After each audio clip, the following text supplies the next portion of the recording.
But a home should just make your body relax and forget whatever's happened during the day. And that is what I mean by sanctuary. Welcome to Style Stories, brought to you by Easy Living Interiors, helping you transform your space and create the feeling of home. Hello and welcome to Style Stories. I'm Laura, and on today's episode we're joined by someone who's become a real favourite in the Irish interiors community, Vicki, the creative mind behind the beautiful home we all know and love as Elibank. Exactly 4 years ago, Vicki started sharing her build journey so honestly on Instagram, covering the highs, the lows, the challenges and all of the little moments in between, and her home has evolved into something really special. Today we're chatting all about that process, her go-to design tips, and she has so many, for creating a home that works for family life and how she brings warmth and personality into every corner of her home. We'll also get a peek at what's inspiring her right now, her approach to seasonal living, and of course a little Christmas chat to get us in the festive spirit. So grab a cup of tea, get cozy, and let's step inside Elibank with Vicki. So hello Vicki, how are you today? I am good. I am equal parts excited and terrified. I'm really excited because we obviously did summer with you, and you got the gorgeous Aruba, and your gorgeous garden project this summer was just so brilliant for us to be a part of. So it just, yeah, it feels like you're part of the furniture now, to be honest. We've been working with you for years. Our first ever photo shoot, Emma Murphy, our amazing creative manager, she emailed you, was it a month after you moved into your house? 1 month, that first pinch me moment of, I'm sorry, you want to what? Yeah. It's still got dust everywhere. But yeah, so pretty much the whole 4 years of living in Elibank, Easy Living has been part of that journey for us. Yeah. So it's been a lovely relationship. Yeah, it's so exciting. So thanks for coming in and welcome to our studio. Thank you. First time ever in your studio. It's usually the other way around. A little bit more daunting when I have to come to you guys. No, it's going to be amazing. So let's get into it with some introductory questions. Vicki, you've been sharing your Elibank journey for 4 years now.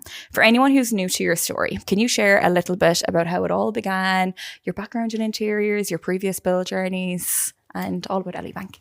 So my husband and I have always loved interiors, very much joint on that front. And our first few years together, we spent renovating our homes that we lived in. And from there, we kind of always knew that we would build at some point. It happened a little faster than we had actually thought, but we honed an awful lot of ideas, but also the practicalities. So we're really practical people, mega busy lives, both work full time. So our home has to work for us. And that's always been at the forefront of every bit of design that we've ever done. So Elibank, when we got the opportunity to build, very much every decision was made with aesthetic, but more importantly, the practicalities of living in our home. And in your house, there's a real sense of flow to it.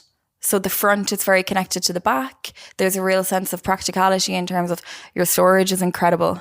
Incredible. The more storage you have, the more you tend to fill it. So yes.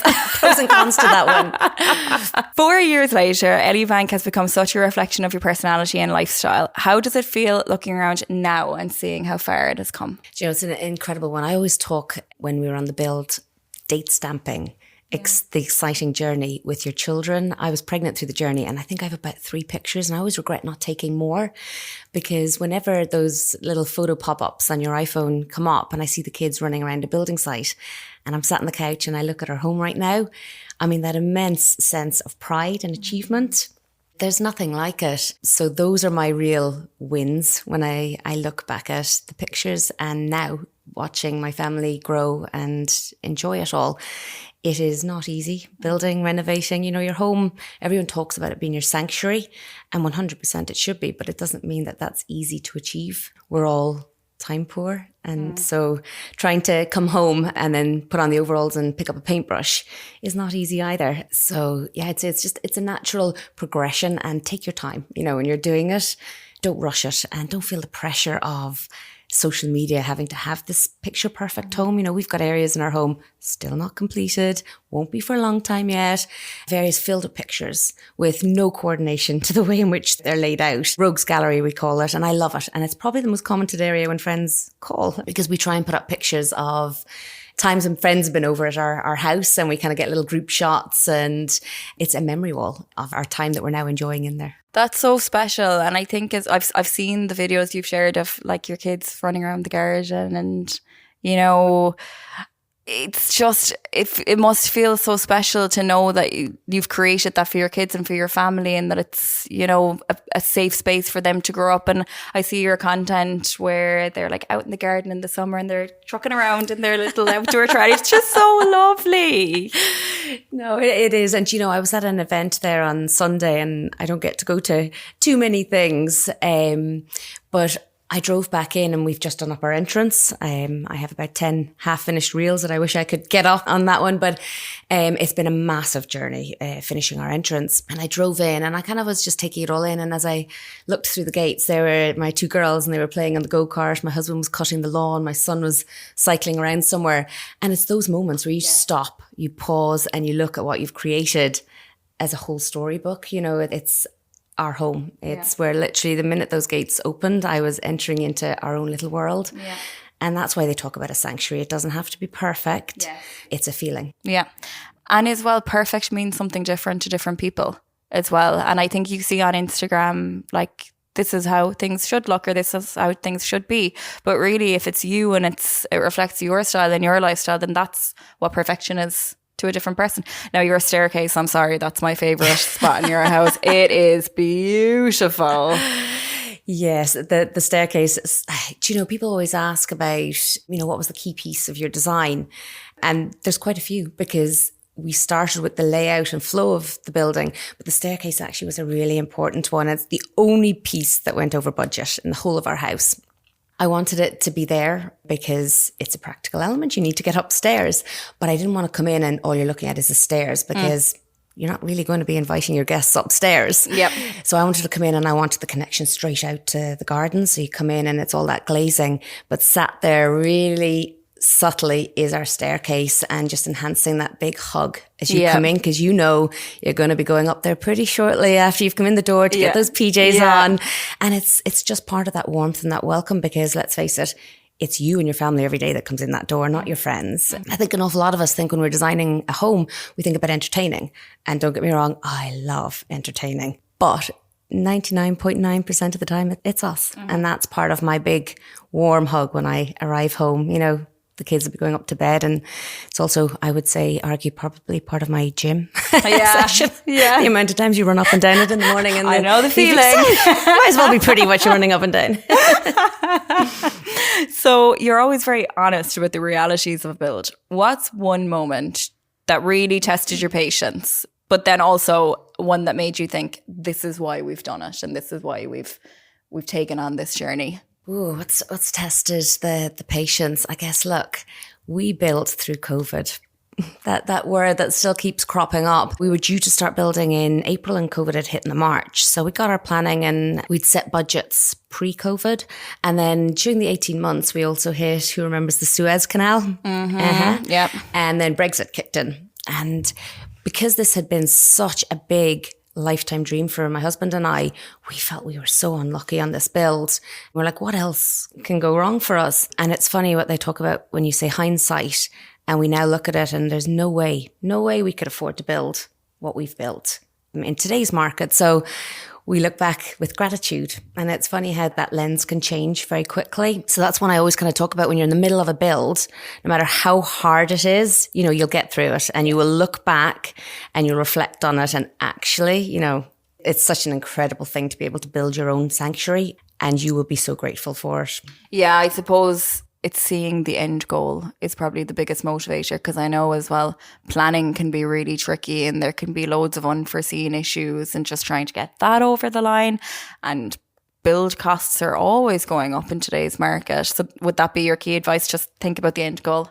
Yes. And you know, also interesting, just people ask, you know, how long did the build take? Yeah. Start to finish, we were 18 months, pretty much on the nose. But actually, a build starts long before that. Mm-hmm. You know, we've been dreaming, collecting pictures and saving. I mean, saving has been the biggest part of it all. We did 2 renovations and we got really lucky on the renovations. When we sold each time, we made some money that we were able to afford kind of the next step up on the ladder. And then ultimately, our last sale was fantastic, that afforded us to be able to build. And because you you need a good deposit. Yeah. And you need money in the bank as well, that safety pot. So Vicki, can you share the story of where the name Elibank came from? Oh, good old Elibank. Do you know the amount of people that call me Ellie? And Yes. I just roll with it now. So I'm guessing that they think you must have needed a bank to build it, which nowadays you probably would. So Elibank was the last house we renovated in Edinburgh. And it just felt like it had lovely karma. We brought 2 kids into the world while we were living there. We had bought Elibank with every penny we had. So renovating it, we had to just roll up the sleeves for pretty much all of it. And we found incredible ways of achieving a look and style. So Edinburgh, we were trying to appeal to quite a high-end market. So it had to have that real good quality finish in it. And it was amazing how resourceful you can be. Yeah. And it taught us an awful lot about what we really wanted from a build and what constituted quality. You know, it's not just about a glossy look. It really was about the pieces that was going to work in a home and give longevity. So we were trying to balance all the time a very small budget with putting in sympathetic, because it was an old Georgian property, sympathetic finishes that gave a really high-end quality look. And so when we sold Elibank, again, that afforded us the opportunity to be able to build a home, or to be able to even look at the option of building. So when we were told we got to name the house, it felt very natural to use Elibank. Yeah. So it was actually half a house that we'd bought. And when it was split at the time, it was an artist owned it, and she retained the top half because of the light. So we'd bought actually the top half of a house, which had remained with the name, and the bottom half became a flat. As you know, in Edinburgh, flats, 1B, 2V kind of thing. Yeah. And we always felt very lucky to have retained the name. And so, yeah, it all stemmed from there. Oh, very good. Our little Scottish mark. I think there's a lot of happy memories you take from your past. Yeah. And that was one we were thrilled to bring home to Ireland with us as well. Oh, and I think it's very special to kind of, a lot of, when you talk about the hard work that went into that renovating.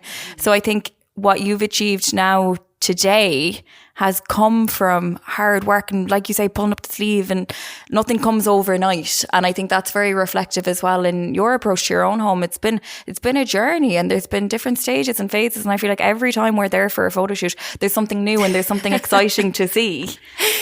Yeah, I always say that's my greatest strength and weakness is I have to have 5 projects on the go. Yeah. Now, finishing them is a totally different story, as my husband would argue. I love that constant juggle, and be it with our home, with every facet of life. But Elibank will always be an evolution. And I think our homes, like, we're always changing. The seasons are changing, and a home will always be kind of reflective of those ones. So next up is actually our design dilemma, which is a listener submitted question. So I'm going to grab my phone and I'm going to check out the Instagram question box.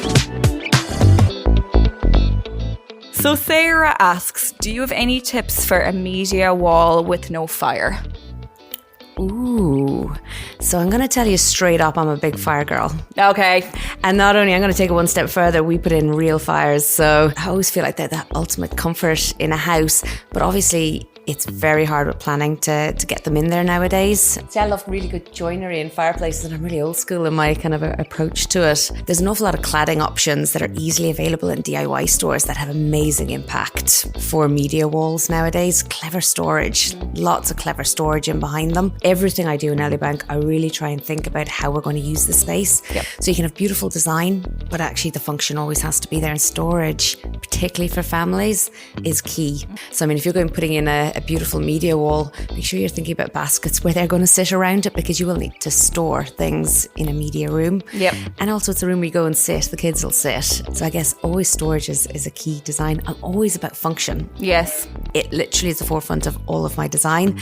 And then how that comes into the aesthetic. So I'm probably the reverse of how people will naturally picture a room, and they think the colours, the mood, the tone. I'm looking at a room going, what will I use this for, and where can I store all the stuff I need to come in here and relax and enjoy it, so it's not on show. Yeah. So how do you take it and make it pretty? And I think a perfect example of that is how your home bar is like. Have you seen her home bar? It is incredible.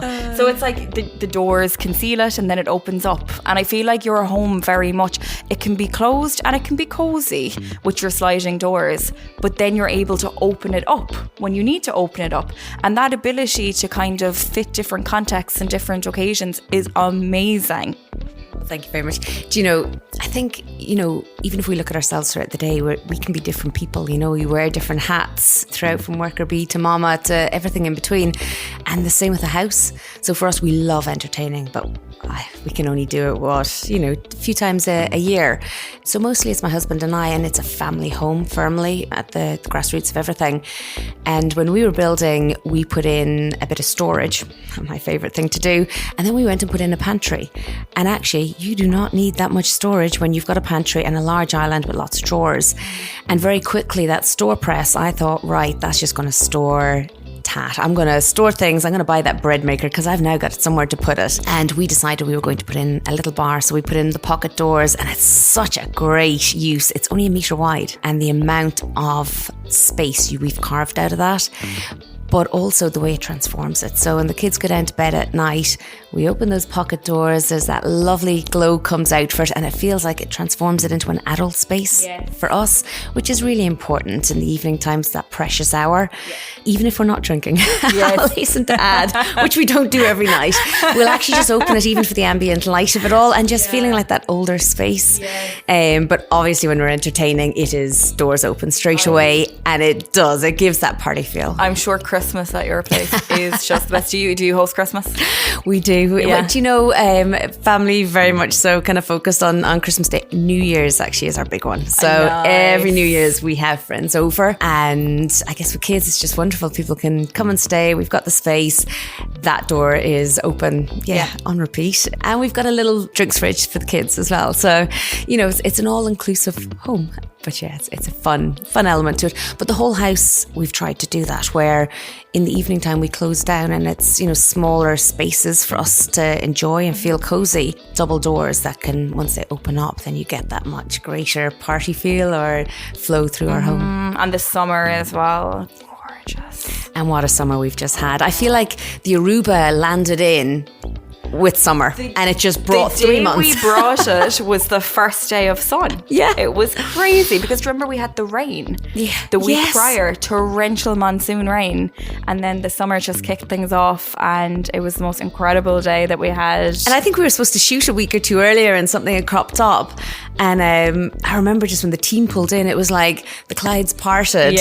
And for me, even we haven't had any garden furniture really, and you guys showcased it in all different areas, and actually where we ended up putting the Aruba is never where I would have thought to put it. Yes, I know. Do you know what? I was very proud of myself, because I was like, we need to use the brick wall. That brick wall is stunning. And that's another thing that I love about Elibank, is that it's all very cohesive, but from different places. You could be in a different house almost. So the back, you've got that modern with your zinc overhangs, and we'll talk about the equation because that is just so interesting. And then the front, you've got that Scottish, Edinburgh, Georgian feel. And then that brick wall, it's just kind of, it reminded me almost of kind of like a New York-y kind of, you know, city style. It's amazing. Yeah, do you know, we were talking about planning a little bit there, and when we first went to the planners, our dream was a red brick home. I don't know where it kind of came from. That and what we actually ended up going for. They were the two images that had been on our fridge for a very, very long time. And my husband's background, he'd grown up in a red brick house, and he'd really sold this beautiful concept. I hadn't seen too many of them around Ireland. And we went to the planners there, and that's an urban material. And we went, okay, that's fine. We've got plan B here. We're ready to go with it. But what we did do is we were like, right, we want touches of red here. And that's very much with the red brick. So it's in and around our garage, very much so. And then as you go out the back, we've kind of had touches throughout our patio, and then that large wall. And I guess that wall was kind of a number of reasons. We have a neighbour at that side, so we wanted total privacy and to feel enclosed as well. But also that was our nod to our original plan of a red brick house. It's all about a feeling everywhere and every material. And that's really, you know, you forget about material use within a build sometimes. The feel that a material gives, but also it can evoke memories and that sense of home. And I think that's actually within that, there's a really good tip. It's like, you don't have to sacrifice things that you want. You can find ways to work things in without having to just completely abandon an idea or a feeling that you want to create. Yeah, and you know, we talk about this all the time, budget. I mean, that is the biggest word. Excuse me. That is the biggest word when you're building. And we were no different. You know, there was compromise and there was budget, and usually they were linked. If you want to achieve a look, reaching out on Instagram is the most incredible source of knowledge for people who really have done their research in how to achieve a look, but not necessarily have had the budget to do it in the first place. A lot of the time, guys, it's going to be rolling up your sleeves. Yeah. I mean, there's no two ways about it. Labour's expensive. You were driving the forklift yourself. I saw that on Instagram. I loved it. We beg, borrow and steal too occasionally from friends, and we were fortunate enough to get that. And yes, do you know what? Again, I always regretted not, I have no pictures of me hardly on the build. And do you know, I think as a woman, you kind of duck out of them. 1, 2, I was the one always holding the camera.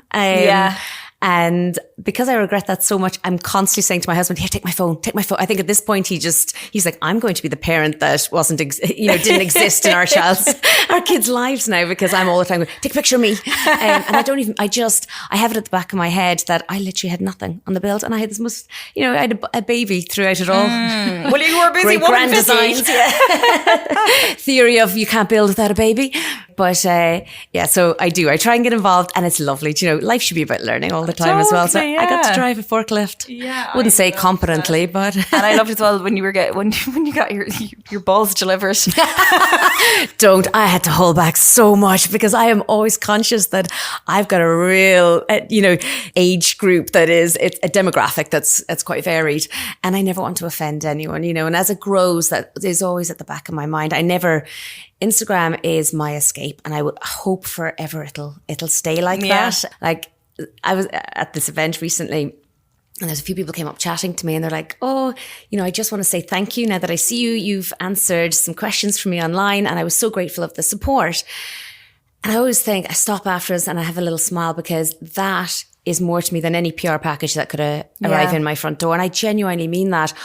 I love helping and supporting people, and it's the most incredible opportunity that I get to be able to chat with people, and I only wish I had more time to do it. I know.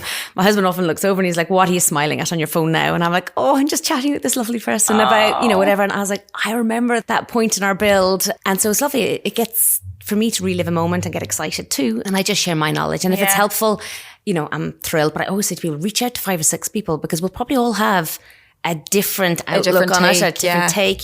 Our circumstances are all so different. So get and harness all those opinions. Yeah, you were just made for it, I think. You were made for it.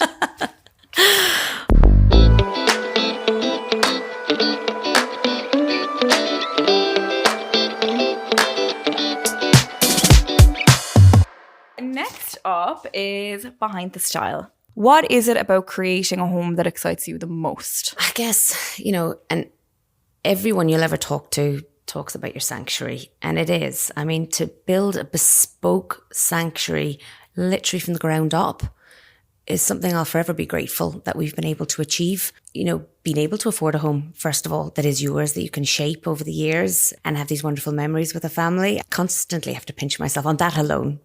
And just to be able to say to our kids, we did it, that we set out with a goal, and it was all about you guys as we built. And now to see your happy faces running around, I sit back and I smile, and it's that constant gratitude I have for what we've been able to achieve. There's, and the whole kind of idea of legacy there. Yeah, I think, when we were building, what really interested me, I guess, or kind of unraveled, when we renovated, we were just so in the moment, and we were constantly hands-on trying to finish a project.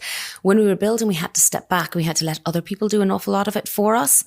And actually what I realized is we are 2 people still. We might be a couple, but we've got individual ideas, and we then had to try and shape them together to make it this one vision all the time. And I think it's really important to know when to give for your partner in certain design elements, and when to put your foot down, and same with budget. When do you absorb a little bit extra cost because you really want to achieve that? Or where do you go, no guys, this just isn't a runner, and that's it. We need to look at other options. And there's that, I mean, that's in life, but on a build, it's never more present, where you're trying to constantly juggle 2 people's dreams and visions into one, in a strict budget and timeline. Yeah, I know. And all of these things, And so what would you say the difference is? So your home, let's get into, I suppose, the Georgian front and the back. So let's talk about that.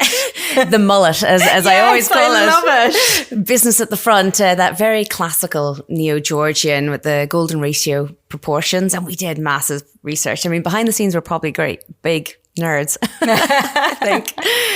We love research. I mean, we'd sit on the couch quite happily by ourselves, researching away. Ever before we go to quote, and we did an awful lot of research before we built. And we were heavily involved in the design. I think, I often get asked about who was our architect.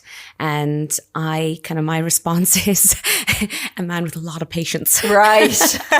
Because we had a lot of iterations and he was fantastic. He helped us realize our dream and our vision, but we're not architects. So he had to constantly rein us in there as well. But researching is a huge element of a build and understanding what it is you're trying to achieve. So that Georgian front, the stone-clad garage was a major, major piece. And it was a huge part of our budget and was really important to us. And I remember a builder was saying to us, you could cut back your costs there by just cladding the front.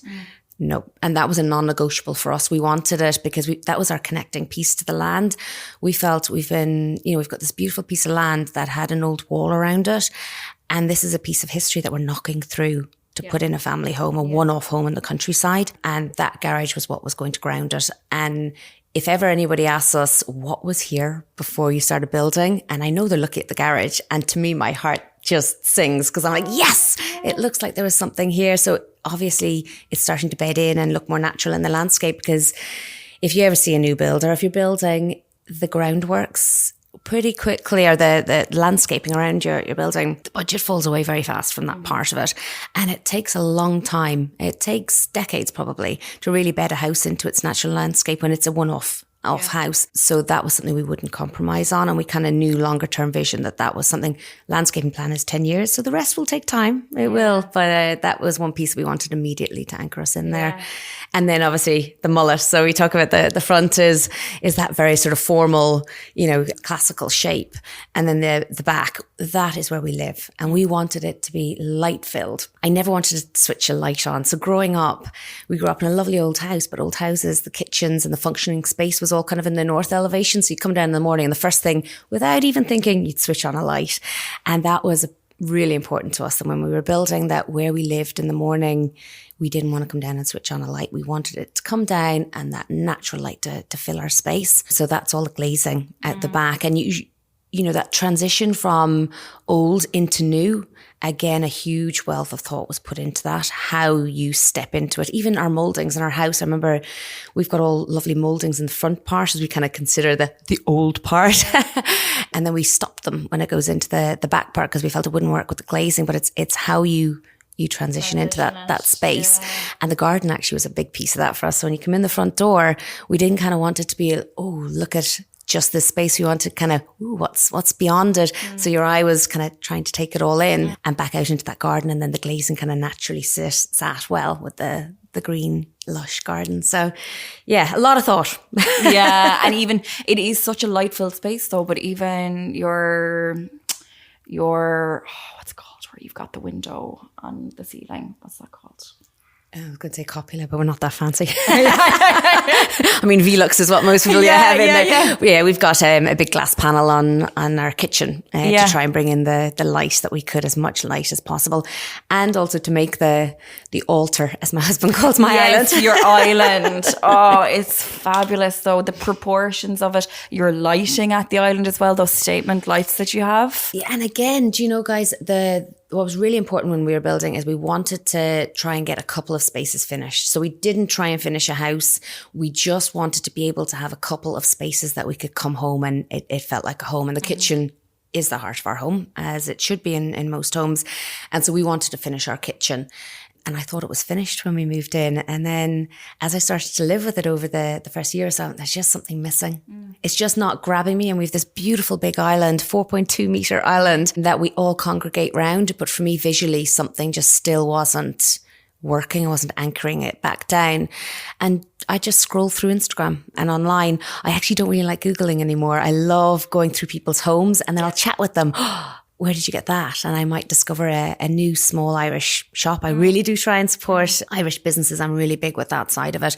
It's not always possible. There's a place for everyone in our homes and in our lives. But I saw those lights hanging in this gorgeous interior shop, and that was it. I fell in love. And, you know, she very kindly was coming down to Cork, and she said, look, I'll bring them down and you can meet me, because they're sort of this beaten brass, and she was worried that they might get damaged. And I was so grateful, and I met her in a petrol station and I got these lights off her, and we had to quickly take them out of the box because I drive 4x4 and they would not fit in there. And I remember bringing them home, and I left them in the sitting room where my husband wouldn't even look at them for the first couple of weeks before I could even go and try and look at how large they were. Yeah. So I bought them online, and that was, a little small panic. And then eventually I went, right, I better get the electrician in here. They can't stay here forever, and see what they look like. And now I'm so in love. So, you know, trust your gut too. Totally. Good people, you do get a sense. I mean, you know your own style. Yeah. And that's why trusting your gut works. I guess cohesive design is where sometimes you may need that expert opinion on, but also there's so many amazing people on Instagram, and I reach out regularly just going, oh my goodness, I would never have thought of doing that. What made you? And I'm always interested in that story. What made you put that in? And go and ask people. And you tend to follow people who've similar styles to you. So yeah, just chatting with people gives you the confidence then and conviction. Yes. And I do see you always shouting out local business, local creatives. You commissioned a piece from Paula McGurty, I think I'm right in saying that. I did. Oh, she's an incredible Dublin artist, and I follow loads of artists actually. It's something I think I was called the next phase of my life. Yeah. Maybe when the kids are gone to uni, I'm not sure, that I'd love to put more Irish artists into our house, because I guess, look, it's got those lovely large tall ceilings so that we could fill it with beautiful art. So at some point I will. I saw actually somebody recently, they put up this big line that always catches my attention, you know, this may be controversial. And I went, ooh, yeah, I love controversy. Yeah. But she had bought a piece of art for her son. Yeah. And I think like he looked maybe 4 or 5 years of age. And she said, you know, at that stage, really, you know, a toy fire engine, and they're happy running around after it. And that she started buying little pieces of art for their children. Now, ooh, that's a really lovely way of doing it. And Paula McGurty, I had put in the most incredible piece. So it's got my kids' artwork within it. So I just left my kids scribble at the island, and I actually bought it for myself for Christmas. And so it's got all 3 of my kids' pieces of art she took. And I said, right, that's it. That's all I want for Christmas. And my husband gave me the few bob, and that's what I got for myself. And then for my son's birthday, she put up some pieces that she was kind of selling on the fly. And I did get him a couple of pieces, and I hung them in there. Now they were nothing fancy, but I just thought it's a lovely, lovely piece, and make something big of it for your children, that, you know, this is yours. Mommy has bought this. This is a beautiful artist. You might be an artist one day. You know, you can still inspire children by gifts that you give them, because they'll forget that truck probably 9 times out of 10. Yeah, but even your kids' bedrooms are so gorgeous, and they're very much spaces that are, you know, they're well styled, but also they encourage creativity and style exploration. Because, like you say, kids are, you know, their brains are so moldable, right? I love kids' faces. If I could probably go on and design, it would be that sort of commercial space, because I love funky pieces. I mean, I'm all about earthy tones for my own home, because I have to live in it every day. And I want to come home. I have, you know, I work 40, 50 hour week with work. My husband probably does that and more. And so it's a really busy house, and I want to come home and I need that relaxation, that visual relaxation. It's something actually I'd love to do a bit more on the colour psychology behind interiors, that calming feel. But the kids' spaces, that's where I want their minds to go crazy. You know, yes, they fall asleep in there in the evening time, and we'll put on a lamp and it'll do that for them. But you can have so much fun in a kid's space. And the thing is, they are growing so fast that I know in 3 or 4 years, I'm going to be thinking, like my son's room, I already know I'm going to evolve that, because I can see him getting into computers, dare I say it. And so you can have so much fun in those spaces. And those were the first ones I actually did. Yeah. That's what a lot of people say, actually. Yeah. They're like, the kids' rooms were done first. Yeah. Yeah. It's brilliant. And maybe as a mom, we should probably put ourselves first a little bit more, but their spaces are so much fun to design. Yeah. Like it really, really is. And you can evolve them so quickly with a really funky lamp. Yeah. And I should hasten to add, I've only done 2 out of 3 of my kids' rooms, which the third one has started reminding me on. So is this the boss? The boss baby. I kind of keep saying she's going to be out of the cot soon. We got on these cots that goes down into sort of daybed-esque look. And, but she's not. And I need to, that's next on my list, a third bedroom. But I'm literally, there's 5 areas I'm working on at any one time. Yeah. It's the finishing. I struggle with that because time. And is anything ever finished? Is that a myth? I think it's a myth. Yeah. Plus, my husband says That could be the minute well, the minute I finish, I know I'd probably start on something else. Yeah. So. But it's a dangerous game to play, maybe. Yeah. But you're like, and the thing is, just going back to your island, like you're creative in a lot of ways. So like something I follow you for as well as the home interiors is your recipes, your cooking. You are like such a queen when it comes to the recipes. And you gifted us your granola. Gorgeous. Do you know, I think the biggest problem with society today, and my page is not going to help with it, is we want it all. And as women in particular, I think we try and achieve it all. And that's really exhausting. And I'm very much one of those women, unfortunately. You know, I said I like to juggle a lot of things, but I also, like, I love interiors.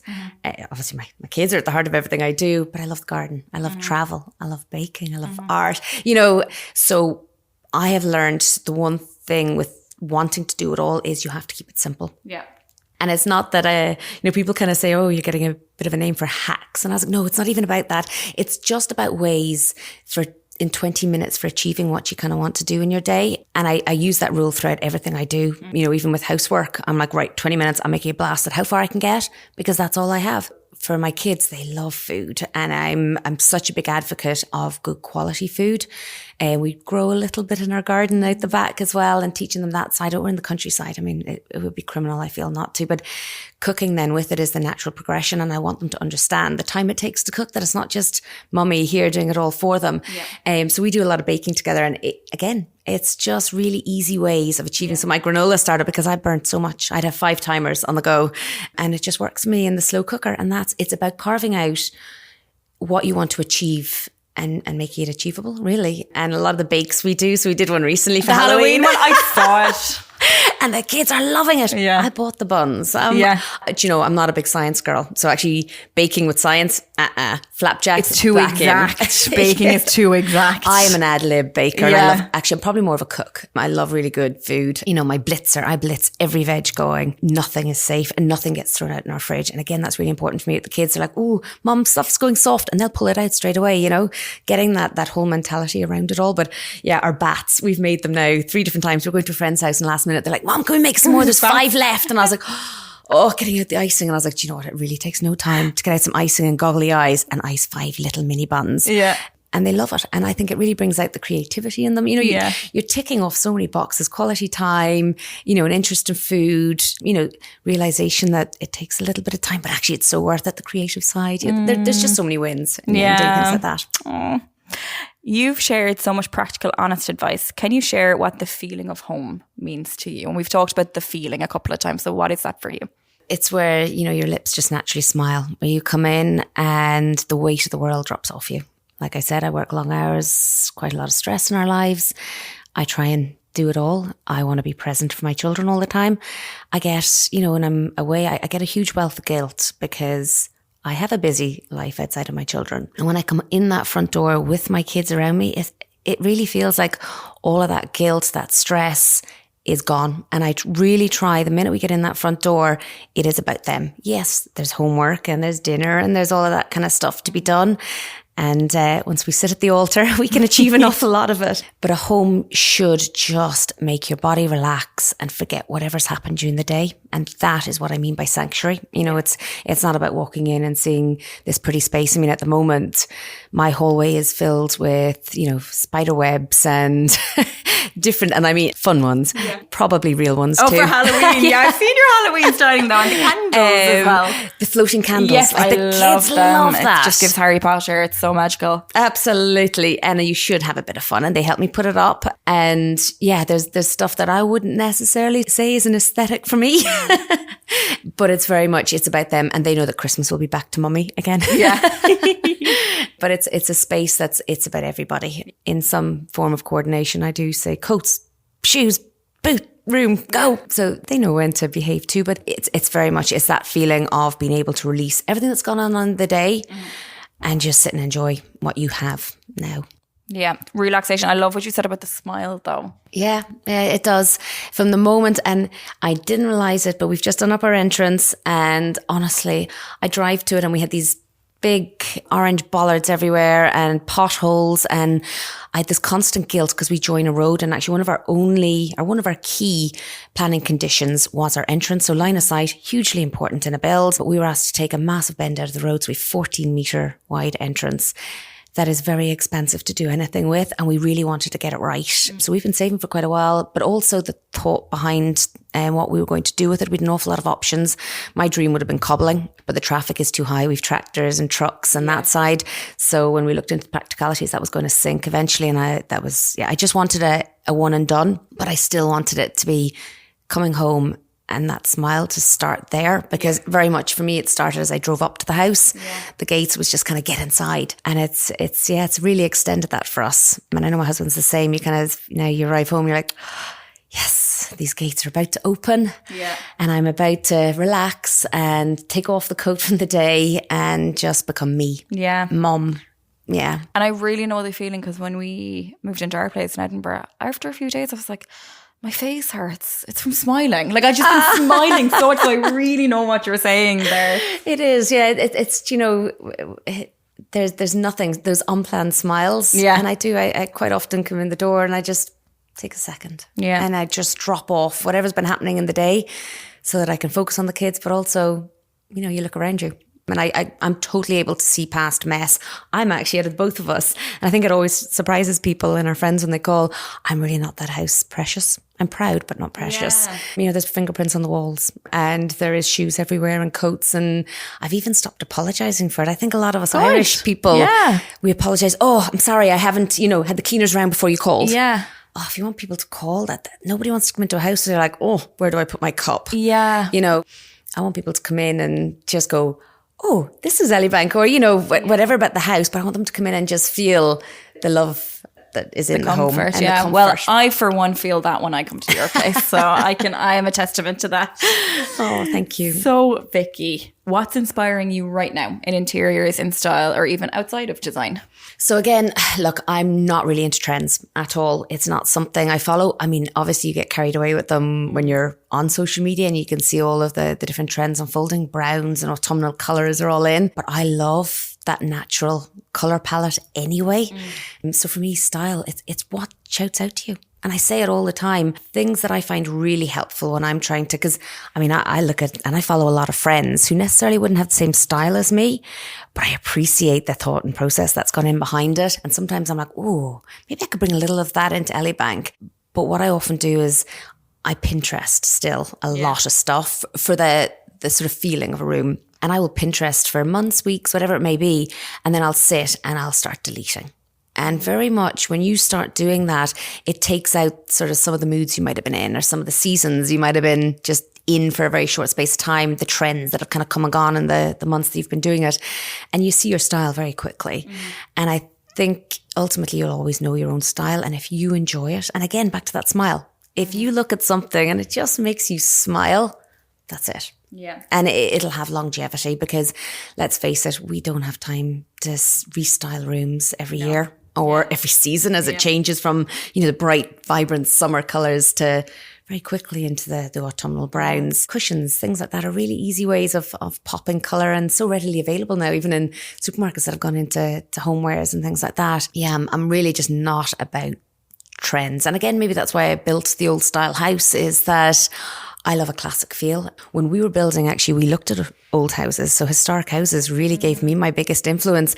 And that was a lot of our woodwork. Not a lot. All of our woodwork pretty much is a really dark, strong colour. And that was from looking back at historic houses. So I was looking back, not forward. Yeah. And all historic houses, nowhere was white. They were all colours.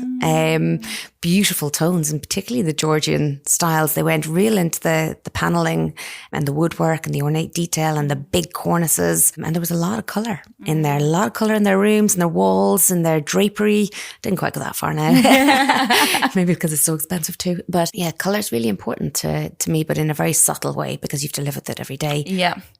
And I think as well, what you say there about seasons, something someone said earlier is, we forget in Ireland that it gets hot. We forget that actually happens. And what a year to say that in. I mean, we've had the incredible summer. But just to go back to the overhangs and speaking about how in the summer, it keeps your house cool as well, which is brilliant. Yeah. I mean, do you know, my friends always laugh. When I first started on Instagram, there was about 10 pals. I did it as a baby book, and I didn't actually open up my Instagram page until not long before we moved in. In fact, I only started a few months, well, probably maybe 12 months before that. COVID had hit, and I found it very lonely because we lived in Edinburgh. We had friends all around us. We had an incredible community of friends where we had this massive box of paint samples, and we would share them out.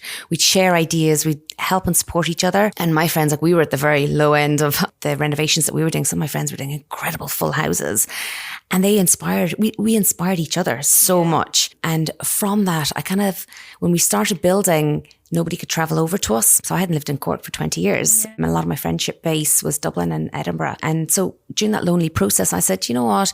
We're spending every waking hour on site here with the kids. I'm going to start charting it as a little baby book for them because I had so many pictures of them. It was magical time with them. We built actually a tree house, and it's something. So our tree house we built before the house. Before the house, I know. Ever cropped up, because we had, like, our kids, what age were they? 3 and 4. So we'd only 2 kids at the time when we were building through the thick of it, and a son who loves his diggers and sand pits. But we also had loads of cement, and, there was holes and big concrete blocks everywhere. So we built the tree house with some leftover material it started on the platform, and they go over and play there. And we had a little baby gate on it so we could just keep them there so that we could go on site. So we had a stairs that was just drop slab of concrete. So they go over there and play, and I was charting all of this. And it wasn't actually until not long before we were due to move in, my baby was due. My painter had come to me for all the colour palettes. The builder was constantly coming. So our builder was fantastic. He actually allowed us directly liaise with all of his trades. So we were liaising with all of these guys, and it was really busy, and I was getting really stressed.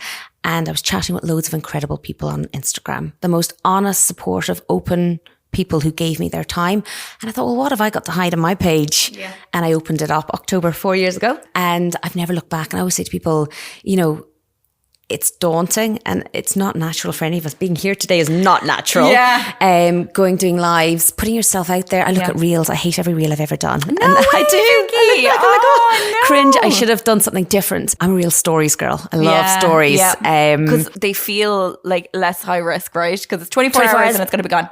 And it's sort of fag-in thoughts, and that's what I'm probably all about. I just have fag-in thoughts. You guys know it. I sometimes reach out to these guys too on different things. Love it though. Whenever I see you pop up in my inbox, I'm like, oh, I'm excited. It's going to be something fun. I'm passionate about when I get a thought, I get conviction behind it. But yes, so I love stories. It's not a great way to grow on Instagram. I always say it's kind of like that journalist, that gives a really great, honest, really thoroughly thought out article, but it's not going to be the front cover, is it? It's not going to sell the papers. But I do love stories, and I do try and remind people that it's 20 seconds in my life, and I only put up things I'm proud of and happy with. So there's a lot behind the scenes on 24 hours of a day that I'm not happy with. Yeah. But no, it's a wonderful opportunity to chat with people. I absolutely love that element of it, and to meet women who we're all doing the same, doing the best with every day we're given. Yeah, that's it.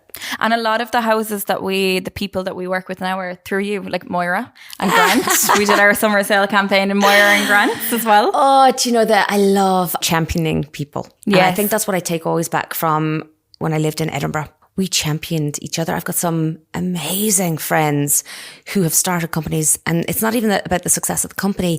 It's just they're so driven, and I love seeing people grow and evolve, and I love in any way trying to support people, because it's very hard to do that nowadays. Sometimes just getting out of bed is a struggle enough some days. So going above and beyond every day in whatever it is, the challenges that we take on. And if I can do something that helps somebody in a tiny decision in their kitchen, or a shout out to a company that I've used, and I will only ever shout out to companies, that's really important to me, that I've used. And on the build, we mentioned about COVID, Suez and Brexit. They were major challenges. I'd never lived in Ireland doing any of this. So I was discovering companies all the time, working directly with trades, and not every experience was positive, but the guys that went above and beyond for me, I will sing them from the rooftop, because there is incredible Irish companies out there, and it's always been the smaller guys. And even I wasn't long after going on Instagram, and I did a raffle, and I reached out to a few people on it, and it was the small guys straight away. Vic, I'm here, let me help. And it's wonderful. Irish companies are also amazing champions of each other. Yeah. And that whole culture I love. And that mentality I really love. There's a real community for sure. And there's a real sense of partnership and collaboration. And that's what I love. Like, I know you're a big fan of rugs, right? You've fabulous rugs. I do. And we're partnered with Cocoon Rugs. Yeah. And we retail them in our stores. And they're an amazing business. And they're a family-owned great business. Irish story. Yeah, based on Newry, a brother and sister who took their dad's original business and took it online and made it a big success story. And I love that. And even Easy Living Interiors, we started with a store on Blarney Street, and now we've grown to that Cork success. Yeah, And I always remind people it's Cork, because I'm really proud to be from a county where so much amazing stuff comes out of. And I think a lot of our background here in Cork, you know, there's huge companies down here in Cork and career opportunities, but not necessarily for the smaller guys to grow. You know, they're not in industries where you can set up a pharmaceutical company. And it's fantastic to be able to champion Irish brands, but in particular ones that are from your locality as well. Yeah. So the Aruba range you chose suits your style so perfectly. What drew you to it, and how does it fit into how you use your outdoor space? Do you know, I fell in love with that set straight away. And I kind of think it probably comes back to what I love most about interiors. And it's a fusion of that sort of very classical feel, but also in a contemporary shape. And again, sort of our house going in through that Georgian and out in the very modern sense. I think that's the way today we should be living. You know, you can buy new pieces, but also, you know, dip into what you grew up with, what gives you a sense of feeling in your home. And that we should always be thinking about how we can fuse those styles, because a house full of, you know, stuff that 1,000 other houses have, I don't know what sort of feeling that invokes, but it's about fusing all the time and thinking about how you take your style, your family's style, and how you'll use it in your home. So the Aruba, I loved the look of it, and then the practicality of it is fantastic. So it's actually, we're in October and it's still outside. Still out there. Yeah. And we've pulled one of the chairs in under our overhangs. So just to protect that last little bit of rain, but it's so practical. It dries within, I don't know, even, I've never done a timer on it, but within the hour, my bum sits down there without getting wet. So, you know, it's a fantastic set. And I have a lot of memories now over the summer. Friends, you know, it's almost inviting. People come in and they go straight out and they sit down and they kind of put the hands up. Yeah. And they're just like, whoa, well, this is really nice. Yeah. And then I gravitate down, I'll grab my wine and I'll sit down, and I have never sat so much, because literally when you go out, it commands you to sit down. Out on the patio. So I'm really, really delighted. And, you know, I've chatted lots with people about it. I've done nothing with it. It's just sat out there. Now I'm going to power hose and put it away properly, because you have to do that. You have to look after things too. But no, it's been a very key part of our summer. And I saw that day as well. It was raining in the morning, and then you came home in the evening and it was like so sunny, and you were like, I was not expecting to be sat here today, but I'm not mad about it. Well, look, we're renowned for 4 seasons. Absolutely. I always say in one day. Absolutely. And, you know, you can joke about Ireland being green, but we're green for a reason. It rains. And when it rains, it's just been fantastic to have a set that dried off really quickly. And like that, you leave in the morning looking at it going, maybe I'll come home and I'll put that away. And then there you are. You're sat out there with your cup of tea, and the kids are, you know, giving it Wally all around you. So no, it's been fab. So Christmas at Elibank always looks so magical. How do you approach decorating for the festive season? Oh, my husband quivers when it comes to Christmas, because the minute Halloween's over, that first week in November, I am decks down, and I make no bones about it. But there's also, because it takes me about a month to get all my decorations up, it is my therapy. I absolutely love styling, and it's the one time where I force myself to get it all done within a realistic time frame. So I take all the boxes down, they sit on the landing, and I'll do it room by room. And I tend to always start with the space we most live in, and then my stairs. So we've spoken about how that lovely warm hug for our family when we come in the door in the evening time, and the garland is one that actually, when I was a child, I used to help my mum make a real garland to go up our whole staircase. Oh, the smell must have been gorgeous. It was incredible. We'd take a whole weekend and we'd go out and we'd pick all the greenery, and we would sit down and we'd make a complete real garland that would go up our whole stairs. So it kind of has this lovely warm childhood memory for me, but also I think it just adds the ultimate feel of luxury and festiveness, and it's done you can do it in such a subtle way, and I love doing it. I will spend probably guts of a week every evening coming home and just footering with my garland up my stairs. And then, so we've 3 Christmas trees in Elibank. Love. which go up over 2 months. So our first one, we've got a big faux one on our landing, and that's our memory one. So every Christmas decoration I've ever had with the kids, or they've made, or every year we buy a new one, and with a Sharpie pen we'll write their name and the year on it, and we put that one up on the landing, and it gives this lovely sense of arriving home. We've the Christmas lights on timer, and when I come home every evening, that's on over our front door, and I just love it. I love that whole feeling of it. And then because of the underfloor heating, it's not till close to Christmas that I'm allowed to put up the 2 real trees, and I love that smell. So for me, there's nothing like it. And so those 2 will go up. So you can imagine the time it takes me to do Christmas decorations. And we've been lucky enough to style Elibank at Christmas ourselves. And this year, that cypress garland on your staircase. Yes, I'm very excited about styling that one. And Joe, Christmas is, again, our entrance that we've just done. Did I mention that before? When we were building, one of the top tips I always say to people, especially one-off housing in Ireland, you've got a bit of a driveway usually, is we put plugs out at our entrance, because I wanted the lights to go up all around the gates. I can't wait this year to put up those Christmas lights. They'll probably be the first ones, so don't hate me in the 1st of November when those go up. No, I'm very much the same as you. My birthday is the 9th of November, and as soon as my birthday is over, it's Christmas time. It's time to go, you know. Are there any traditions or little rituals that make it feel extra special for your family? Yeah, I think that tree that I mentioned. Yeah, it's a really, really special one. And guys, I don't even move the decorations that my kids put up there. They stay. So you've got pretty much 2/3 of the tree up the way. And as they get taller, it's getting a little higher with decorations.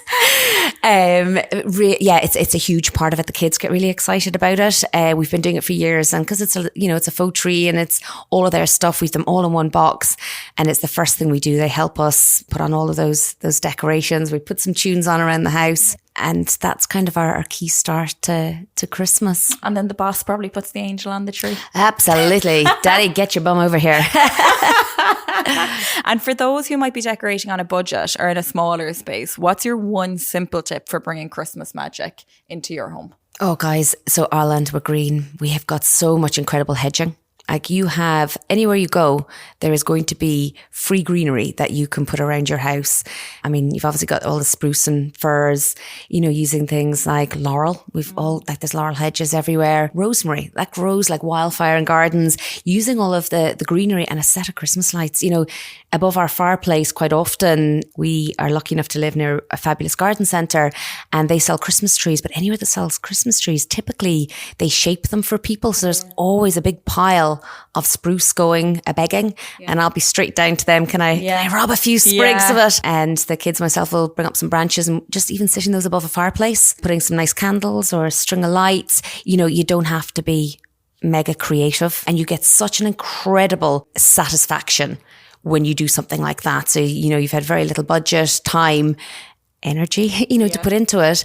And there you are with this beautiful Christmas feel for very little money. Yeah. So things like that, and getting the kids involved. Like, literally, you lie some sprigs of spruce on top of each other and let them put the lights on, or turn the lights on at the plug. There's ways in which you can get them to feel all the pride going very easily. And shout out Cruisewood Garden Centre. Yes, they are absolutely incredible beside them. And even through our build, like, we'd pop down there and get pizzas. They fueled Elibank and continue to do so. They're fabulous. We're always very grateful for them on our doorstep. Yeah, and when we've done our shoots as well, there's always been plants from Cruisewood. Yes, I think anytime you've mentioned calling to Elibank, I'm straight on to Cruisewood. Guys, can I get some seasonal plants there quickly? Because let's face it, the garden's always evolving. I can blow away the leaves, but you need an extra bit of colour, don't you? 100%. Okay, so on to the quick fire round. Okay. What is your favourite room in your home? Kitchen. I mean, without a doubt, heart of the home will forever be, from the kids doing homework to cooking together. It's literally, we come in and that's the bag gets dumped, and the fun starts. Love. What is a recipe that you're loving right now? Probably soup. It's that kind of season. Yeah, I know. The warm maybe hog. A bit boring. Yeah, but it's also, like, I hate waste. I hate it across the board, but never more so than food. So I'll chuck it all in a big tray and then blitz it all up, or spag ball. Actually, we're loving back to the good hearty spag balls. Meals. Yeah, blitzing up all that veg, getting in, and I'd be smirking away when my kids are eating and I know there's 15 veg that they would have turned their noses off at and I put it on a plate. But do they know? It's all been blended in there. Hearty soul food. Fabulous. What is the song on repeat at Elibank at the moment? Oh, K-pop, all the tunes. Golden is on repeat. Even my son, he came home from school and he's like, Mum, the boys were laughing at me singing Golden. Like, it's a great tune, isn't it? He's got 2 sisters now, to be fair. But yeah, we're all belting that one out. Or Soda Pop. They're just so catchy. K-pop, yeah. Do you prefer a cozy night in or a dinner party with friends? Ooh. Do you know what? I love entertaining. It's like my ultimate kick in life. I love sharing my home with friends. And I know I said we don't build for that. We don't. But there's nothing that excites me more than a dinner party. And I love trying new recipes and going all out and little twists on the menus. And I think I've set an expectation with some of my friends. But then equally, I love my cozy nights in. So I'd probably say 3 out of 4 weeks, I love nothing more than putting the pajamas on and sitting on the couch and scrolling or playing with the kids. But that 4th week, if I could entertain you, cake and eat, girl. Yeah, perfect. And what is your dream home project if time and budget were no issue? The seaside. Oh, yes. I think it's got to be a lot of people's, doesn't it? There is nothing more invigorating, relaxing, escapism than closing my eyes and feeling the breeze and that salty taste of the sea. I love everything about it. I love how the seasons change over the water, or the mountains actually as well was one that I love. I love how the seasons, because it changes so quickly in a day, and watching it come in offshore. Even we're very fortunate to live quite close to the beach, not on it or any views of it, but we'll often go down, and in storm conditions even it's as fun, and the kids will wrap them up. I love being by the sea. So if I could, no budget at spared, all, by the sea, ultimate contemporary by the sea, no storage, no kids. Living in it. See you at Portobello, Vicki. Yeah, absolutely, yes. Retired. I'll see you there. And so finally, it's time for the take-home tip. So if listeners can take away just one piece of advice from you, whether it's about interiors, self-build, finding your own style, what is your number one golden piece of advice? Just go with your gut. Honestly, a home, everyone says a home should exude you. It should, because when you go home, it's the place where you relax. But don't put pressure on yourself for that to be this all singing, dancing home, this gorgeous aesthetic home.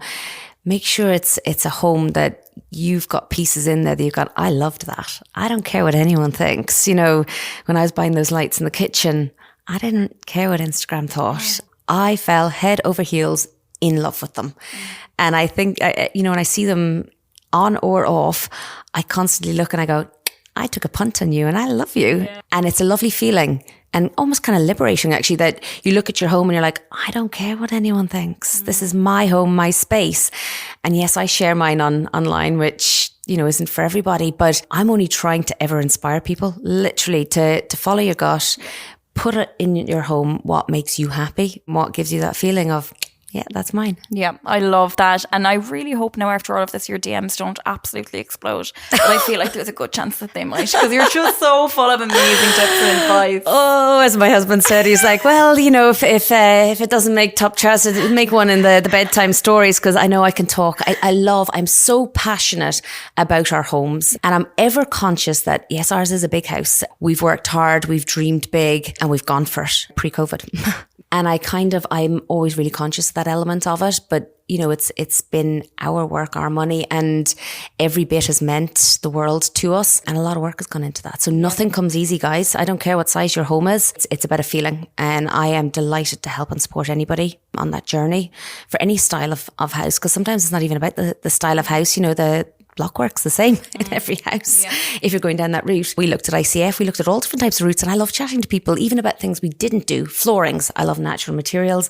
A lot of people are going now for laminates and things like that, and I love hearing why they're going for it and learning. I love learning every day. So I'm delighted to chat with people. If I don't get back to you, go again. It's not that I've ignored you, at a flurry and just life's got busy. And I never take any offense. And my skin gets a little bit thicker as we go through it too. Well, Vicki, thank you so much. Oh, you were thank you so much dream for having guest to me. have on. I really appreciate it. I think the butterflies have finally sunk back down. No, it's incredible. And it's great to push yourself a little bit too every day. And I think, guys, you should do. It's the other thing I think for interiors, for your own personal development, for everything, push yourself, throw yourself out there. Exactly. So often, not every day, but this is definitely my attempt at throwing myself out there a little bit more. I don't get it right all the time. And this won't be interesting for everybody, but I do love to try and help and chat and bore the ears off you. Maybe. No, I loved it. Thank you so much. Thank you for having me. Thank you. Thank you for joining us on Style Stories with Easy Living Interiors. You can hear all the news, including links to more information, in the description area of this podcast. Please share our show with a friend who might enjoy it. Simply search Style Stories with Easy Living Interiors on Apple, Spotify or YouTube. This podcast is produced by justpod.io for Easy Living Interiors.